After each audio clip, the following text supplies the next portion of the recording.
Hi, I'm Jim Alexander, and I have with me two people who have a stake in the Sunday Super Bowl and are going to be watching the game for the game and not for the commercials or the halftime show.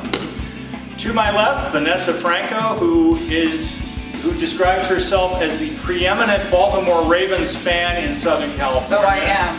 You better believe it. I bleed purple. You bleed purple. I'm from Baltimore. You better get that checked.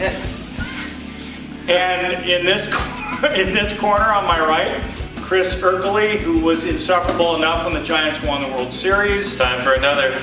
If the Niners win Sunday, is the Kaepernick Shrine going to go up next to the Buster Posey Shrine, or what's the deal? They're calling Ohio already. Okay. First of all, I don't know if you had a chance, well, I imagine you did, to follow yesterday's media day and the line of questioning addressed to Ray Lewis, your hero. Talk to me about deer antlers, first of all. Deer antlers. Okay, so this is what I have to say about that. Sports Illustrated, right? They were the ones who broke story SI.com, right? That was their thing. Yeah. They did such a great job fact-checking in the Mantitio case. I mean, I don't know how we could actually think that this could, come on. I mean, they couldn't find the fake girlfriend and antlers, and who, deer antler spray? If anything, I think Ray Lewis went on some kind of vision quest out into the woods of Western Maryland and found the spirit of a deer and was like, I need to heal. Okay, that's enough. We'll come back to Sports Illustrated later. Do I get to fire off on that? Yeah, sure, go ahead. All right. Really, when I heard that story, I thought it was just, again, one of those boring, early week, nothing to talk about during the Super Bowl, but yet there's 5,000 reporters standing around. I've heard, I think most of anyone not a Baltimore Ravens fan would agree, we've heard enough about Ray Lewis already. He's a great player, Hall of Famer. Not going to discredit him for that, but we're not nearly as in love with him as the rest of Baltimore is. I feel like Martha Raddatz in the presidential debate. Okay, you have a minute to respond. Look, Baltimore needs this. San Francisco, you've got your Chowder, you got your Pacific War, you've got your, Baltimore, we are Charm City. Baltimore is a football team. I come from football people who are still bitter about the Mayflower move and the Colts going to Indianapolis. That is still talked about 30 years later in my house. We are diehard Baltimore fans. Baltimore is going nuts. The town is purple. People who never get along before, they're bonding over the Ravens. It's a big deal. And you know what? All the haters out there, no one picked us against New England. No one picked us against Denver. And you know what? We won. Where are we? We're in the Super Bowl. It's going to be a hardball, bloody brother battle in New Orleans. Okay, before we continue, we and us, in the immortal words of the late Chick Hearn, what? You got a mouse in your pocket? I'm sorry. Have you met, hold on. Are you following this? Edgar Allan Gnome? Edgar Allan Gnome, he sits on my desk. He's awesome because, not only are the Ravens a great football team, they're the only football team named after a literary character. The Raven, from Edgar Allan Poe's The Raven. And this also sits on my desk. It's Ray. I love Ray. I'm very sad. I was so despondent when he announced his retirement because we haven't cloned him yet, and that's bad.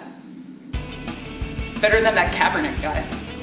Whoa, okay, whoa. Make your case for why you are the biggest 49er fan in captivity. May I first fire back at the last comment? Well, I don't know if I'll allow you. Well, go ahead, whatever. All right. The Ravens, they got their Super Bowl, what was that, about 10 years ago. They had their quarterback, Trent Dilfer. We had a quarterback that was equally lame and very average compared to him. His name was Alex Smith. We have since banished him, almost banished him from the franchise. He will be released here in a few short weeks. But the Ravens had their chance. I mean, they needed one. We gave it to them. 49ers in Super Bowl history are 5-0. There's a reason why we're back here. It's because it's time to be 6-0. The only team that's 6-0 in Super Bowl history. I need to respond to him. Well, let me ask this question first. Well, okay, go ahead and respond, and then Right now you're 5-0. I'd like to point out that Tom Brady, leading after halftime at home, was what, 67-0? Oh, and then in the AFC Championship game, that record changed. It was snapped by the Ravens. Well, When 49ers played at Gillette about a month ago, we didn't need to come back to take the W. We were leading that game the whole way. You tied the through, Rams in regular season and lost to them. Doesn't matter. Where's the Rams right now? Where On did their way they- to LA, maybe? Who knows? Okay, let me ask you this. Gun control environment and all that, how do you justify an offense called the pistol? The shotgun, the pistol, they've been around, and the shotgun's been around for decades, right? No one has any objection to that. It's football, it's not politics. Leave the politics out of football. They're a tough team. I mean, the option, it's going to be a really tough game. I actually, any other week of the year, I'm cool with the 49ers. I just want to beat you on Sunday. And because you know what, you're going to have more chances. This is our chance. This is our time. This is our time. Ray tells us it's our time. No weapon used against us shall prosper or something. I don't know. He went like totally crazy in that, so whatever he said. Something involving plowshares, I think. Okay, make the case why the 49ers will win using actual football strategy and logic and all that ball to roll. All right, what the Ravens won with 10 years ago was defense. Right now, the 49ers have a better defense and offense, I think, than the Ravens. Ravens defense, I think even Vanessa would agree, isn't what it used to be.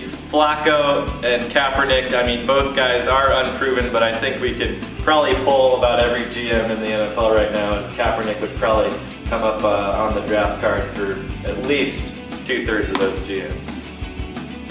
Okay, Same make thing? the case for the Ravens. Ravens, one thing, doesn't matter what plays you're calling, Ravens are playing with heart. That's one thing that's gotten us there. No one picked us. We were a 4 seed when we won the Super Bowl in 2000. We were a 4 seed going into this Super Bowl. You know, Joe Flacco, say what you want about him. He's improving year over year, and he's got, I believe, the best quarterback passer rating and the best, one of the best playoff records of any starting quarterback. He's good. He's doing great. He's Joe Cool in the playoffs, and you know, our defense. Yeah, they've had holes throughout the season, but when we've had holes, we weren't healthy. We're healthy now. We're hungry. We're going for it. Okay, final word, and you were complaining about Sports Illustrated? Okay, let's see, from last week, this is their prediction. Ravens 27, 49ers 23. So we'll see what happens Sunday. All right, do you feel better about Sports Illustrated now? No, I don't believe any of those simulations. I just hope we win.